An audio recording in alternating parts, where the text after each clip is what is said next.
This is your Tuesday Daily Delivery. I am Michael Rand. A lot to get to today. Phil Miller, Twins beat writer, will join me here in a little bit to talk Twins 18-11 this season. Phil and I will talk about how that record has surprised me, maybe has surprised him a little bit as well, especially after that 4-8 start, especially knowing what we thought we knew about this team coming into the year after a 73-89 season a year ago. But the test gets tougher, at least temporarily, with Houston coming to town for a series starting tonight. Got to get to the wild, pivotal Game 5 against St. Louis tonight at XL Energy Center. Whoever wins this one will have a huge upper hand in this series, and plenty at stake for some of the key stakeholders in the game as well. Going to talk a little bit of Grizzlies and Warriors. Interesting game on Monday night as Golden State took a 3-1 series lead. Some sad news out of Timberwolves world, and a recruiting update from both Gophers basketball and Gophers football. But first, what did I miss? Let's start with the Wild, because not only is that the biggest story in town by far, the biggest game tonight by far, but I think Sarah McClellan had an interesting story in Tuesday's paper and on StarTribune.com, just taking a look at the Kevin Fiala, Frederick Gaudreau, and Matt Boldy line that has been, by and large, missing in this series. They got going a little bit in Game 4 in the third period. Maybe the Wild can be optimistic that that carries forward into Game 5, but by and large, until Matt Boldy had scored in that period to cut that deficit to 3-2, that line had not scored together in the playoffs. And Gaudreau had a power play goal, but that line had not contributed a goal and is not getting a lot of chances during 5-on-5 play. And this is after Kevin Fiala. Two things about Kevin Fiala. One, this is after Fiala did not have a good playoffs a year ago, and maybe that contributed to him not getting that long-term contract from the Wild that I'm sure he was hoping for. They got that, and they kind of pushed that down the road to a degree. He's kind of on a prove-it year, and during the regular season, especially the last 2 months of the season, he was proving it every single night. He was one of their best players without a doubt. Finished second on the team in points behind Kirill Kaprizov. He had 85 points on 33 goals, 52 assists, was earning a lot of praise from head coach Dean Evison, but that has changed in the playoffs. I don't think he's been bad necessarily, and obviously anytime you have such a small sample size as 4 playoff games so far and you haven't scored yet, it tends to be magnified. If he gets 2 goals in Game 5, all of a sudden it looks like his stats are fine. But until it happens, you're just kind of like, well, what are you getting in the playoffs from Kevin Fiala, and what does that mean for what you think of him long term? He's such a dangerous player, but he also has these moments where he kind of recedes from the action, where you want more from him. And, the Wild has been fine in this series without him. They did take that 2-1 series lead, even though his line wasn't producing. Now 2-2. They've got 2 of the final 3 scheduled games at XL Energy Center. They're still in good shape to win this series, but at some point, even if they get past St. Louis without Fiala and that line having a major impact, they're going to need this line because Colorado's sitting there waiting for them next. You can't go into a Colorado series, and again, not getting ahead of myself, you got to beat St. Louis first, and St. Louis is a very good team, but at some point in the playoffs, you're going to need that line to produce, and they just aren't right now, and they're not even getting a lot of chances right now. So, we might fixate on, the goalie stuff and other stuff in this series, who's going to play. I think pretty clear at this point it's probably going to be Marc-Andre Fleury. Dean Evison's been pretty steadfast in that decision, but the Kevin Fiala stuff is interesting to me just because you need to get that line going if you're going to have a chance, and right now that line is not going the way you want it to. Take a playcation to Mystic Lake for 24/7 gaming, fun restaurants and bars, and luxurious hotel rooms. And join Club M to bask in the rewards. Follow the lights to Mystic Lake, where every day is playday.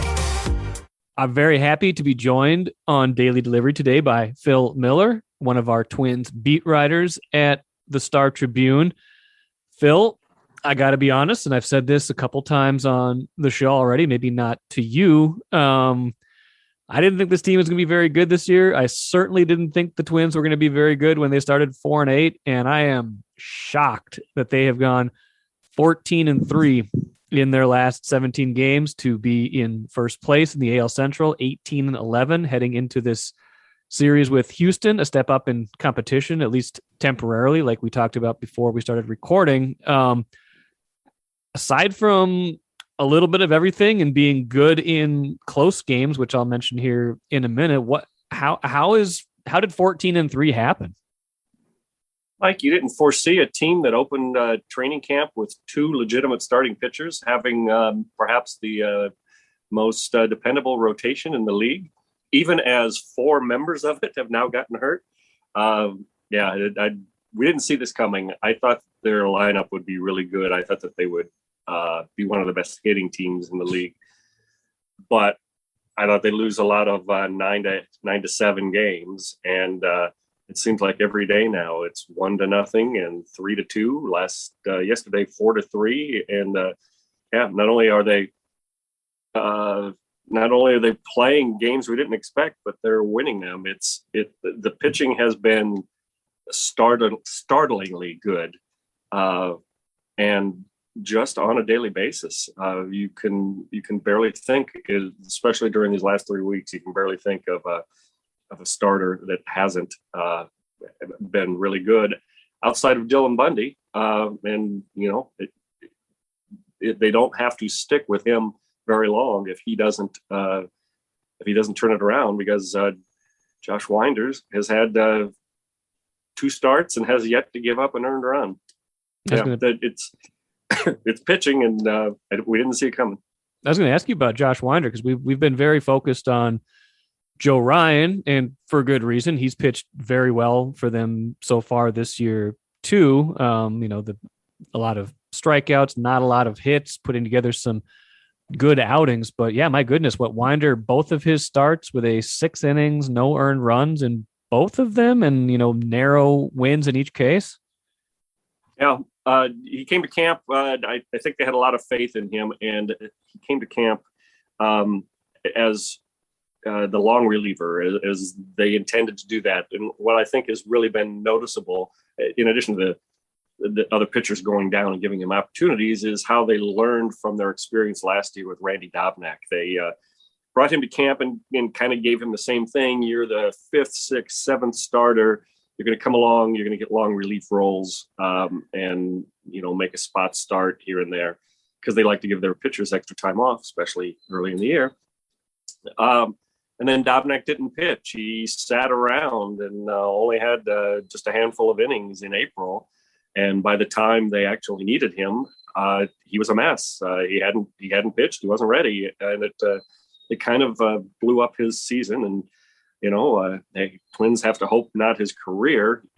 He developed an injury that I think is probably unrelated, but that experience, I think, taught the Twins you can't just expect a guy like that to get pitching assignments by the vagaries of the day-to-day schedule. So they penciled in some appearances for him early to keep him sharp, to keep him pitching without doing too much to hamper his availability for when Sonny Gray walks off the mound with a hamstring problem, or they could have used him yesterday when Chris Paddock had the same thing. That's kind of the role they saw.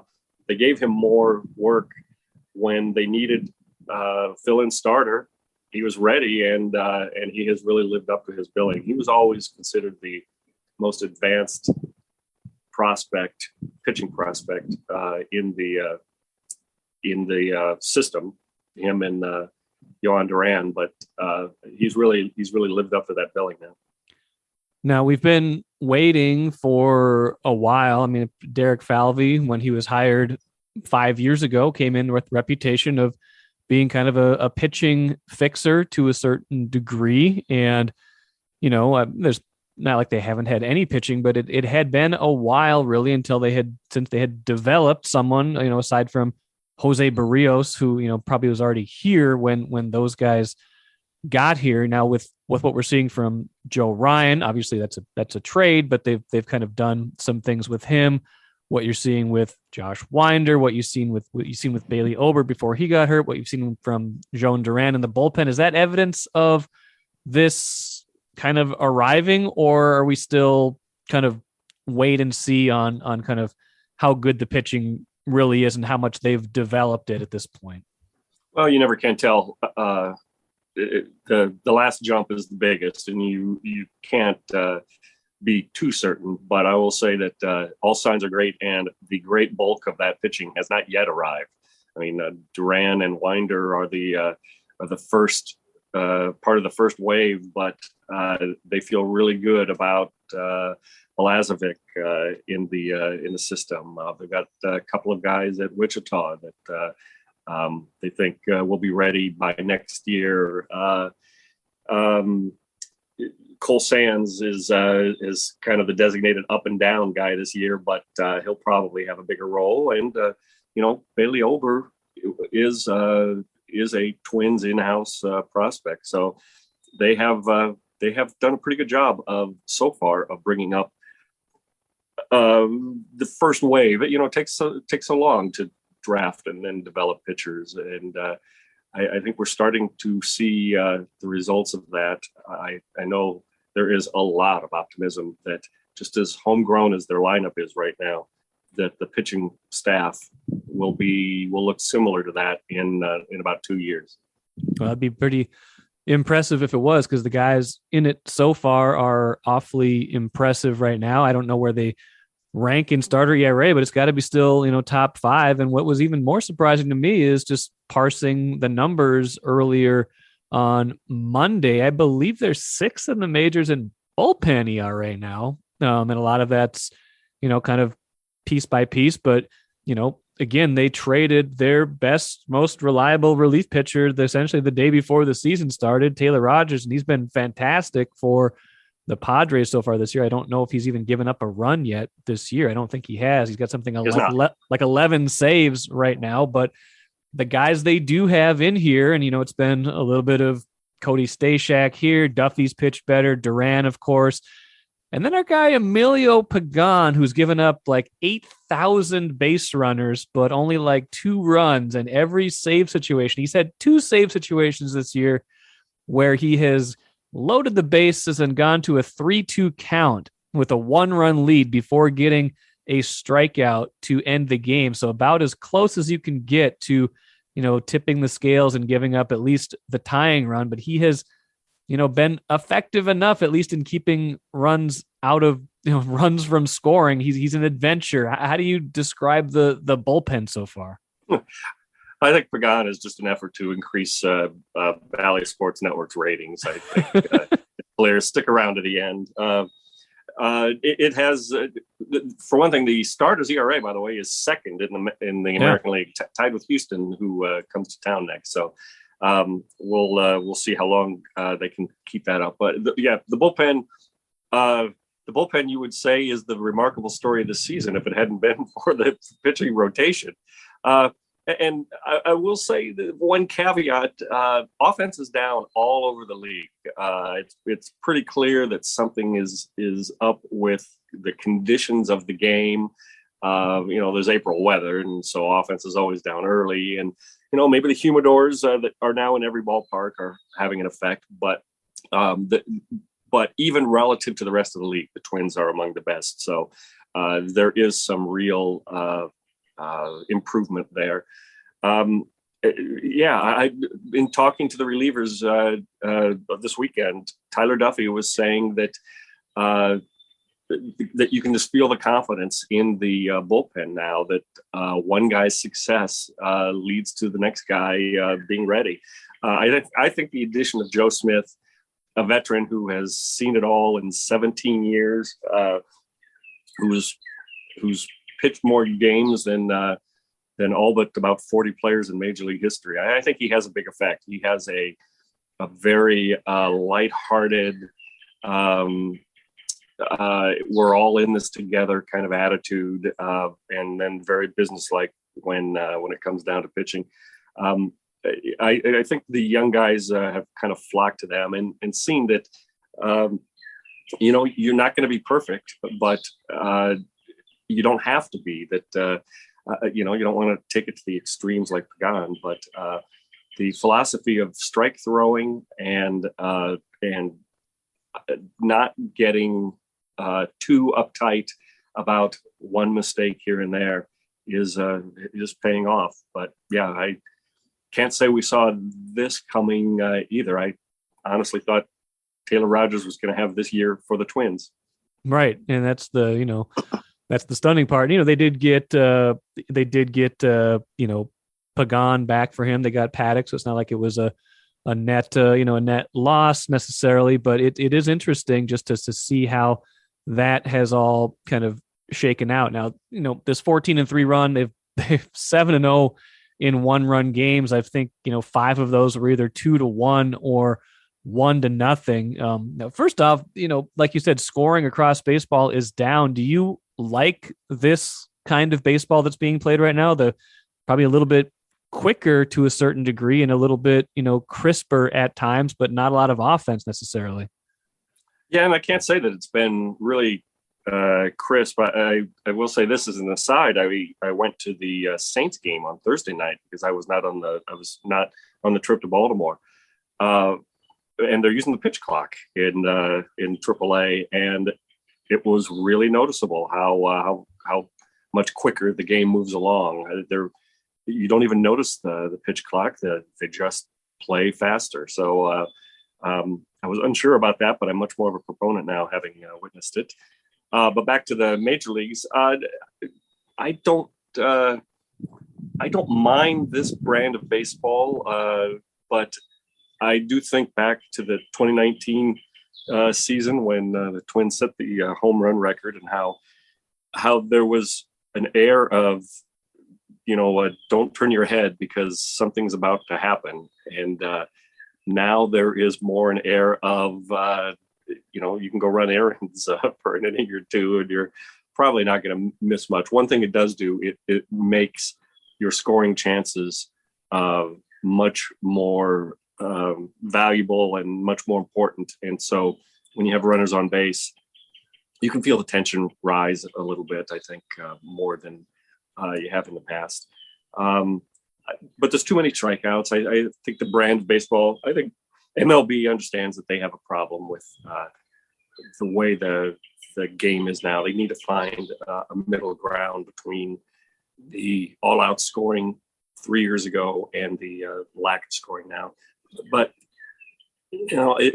we have this discussion every April and May, and part of me thinks give it another month and temperatures will be in the 90s and scoring will rise with it. Temperatures might be in the 90s here on Thursday, the way they're talking about it. But yeah, consistently, you're right. Offense always catches up a little bit, especially this year with the abbreviated spring training. Hitters probably still catching their timing a little bit more as they catch up to the pitchers. 14-3, like I said, 7-0 in 1-run games.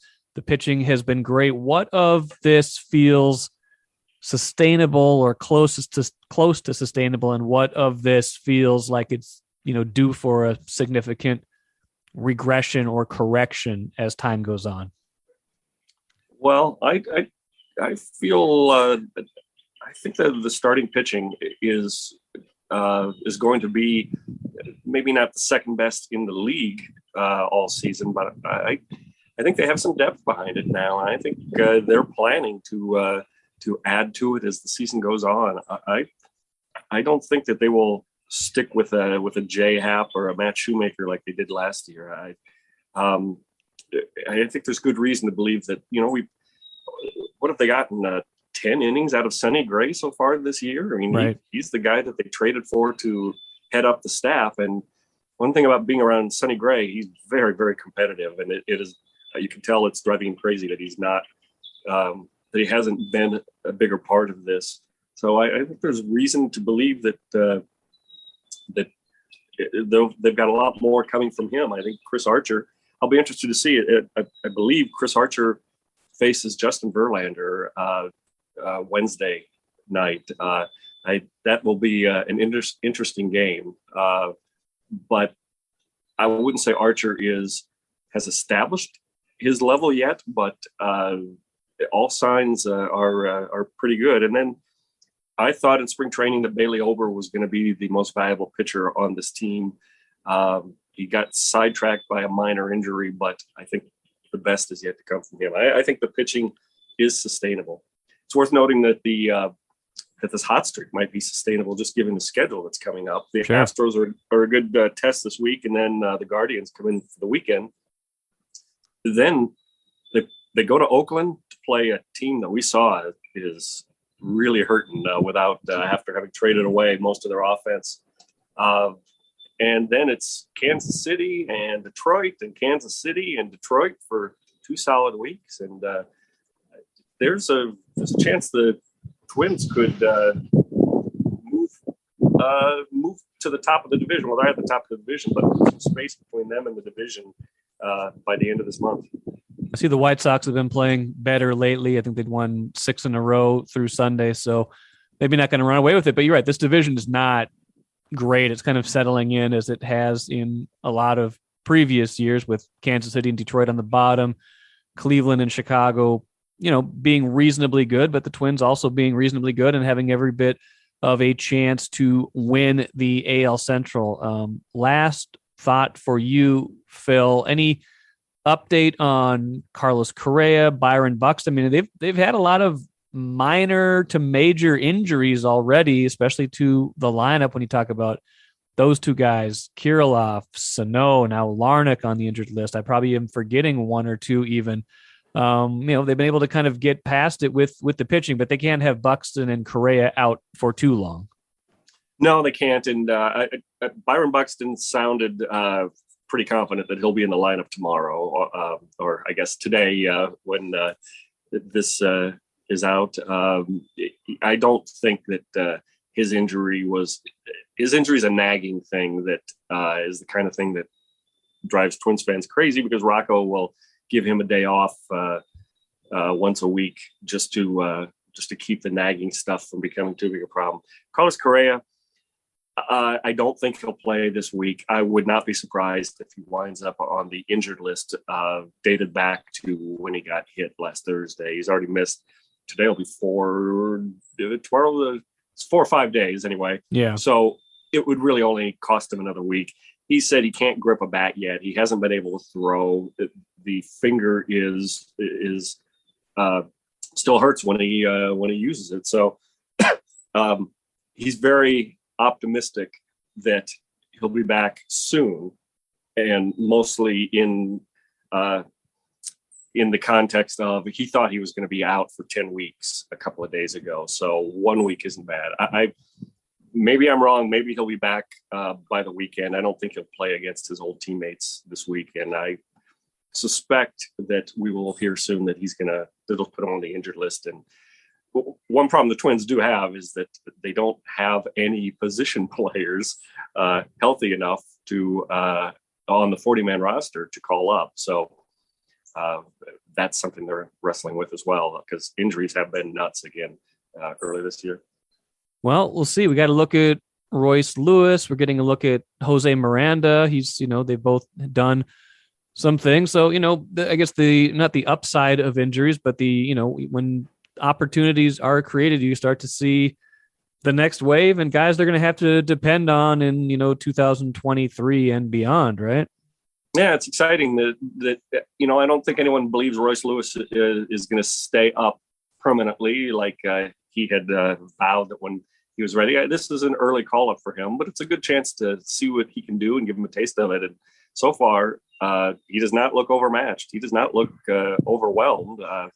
We'll see how facing Astros pitching for a few days affects him. But, that's one of the best, amid all the injuries, that's one of the bright spots is they're getting an early look. And he will go down to St. Paul in another week or so with the knowledge of what he needs to work on and how close he is. And the truth is he looks very close. And considering Carlos Correa's contract is more or less up at the end of the year, that'll give the Twins a lot of information for later on.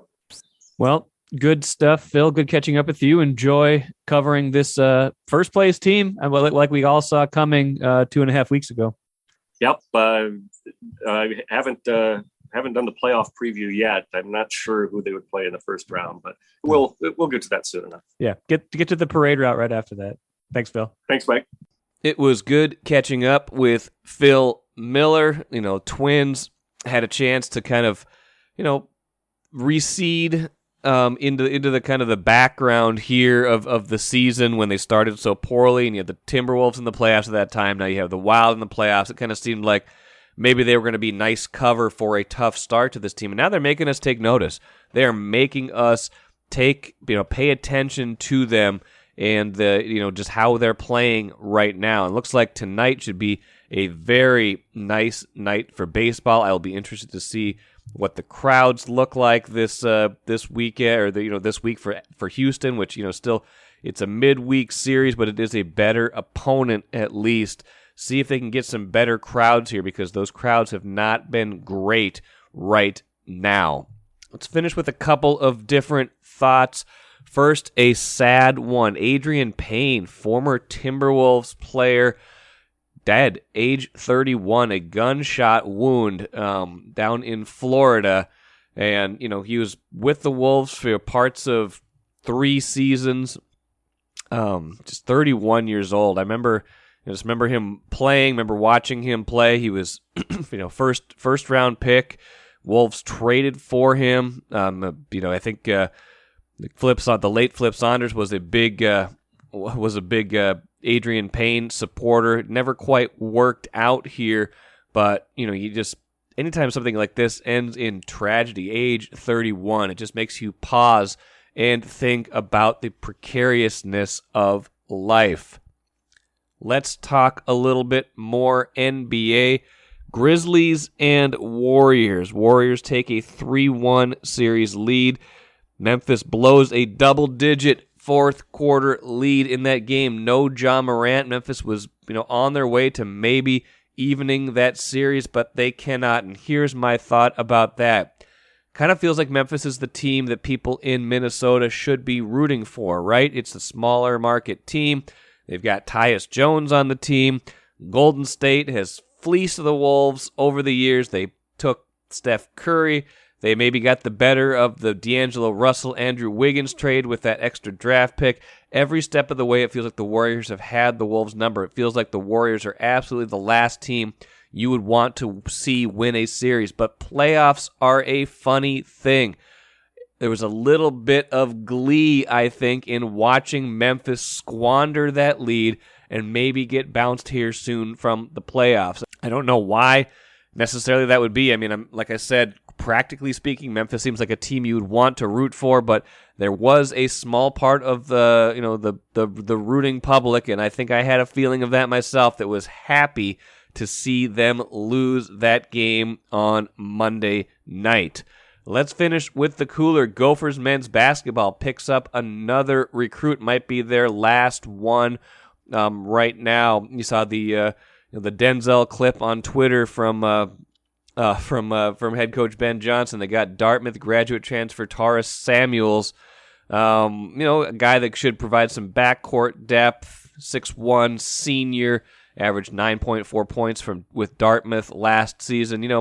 Going to need players like that this year, some experience, some, like I said, some depth on this team as they try to rebuild and replace some of their other players. So good work by Ben Johnson. PJ Fleck got one a couple days ago when he got a offensive lineman to commit. Saw that bad signal. Now I've got someone, Money Banks tweets me every time now that the bat signal for PJ Fleck or the Denzel clip goes up for Ben Johnson. So I appreciate that, Money Banks. Thank you very much.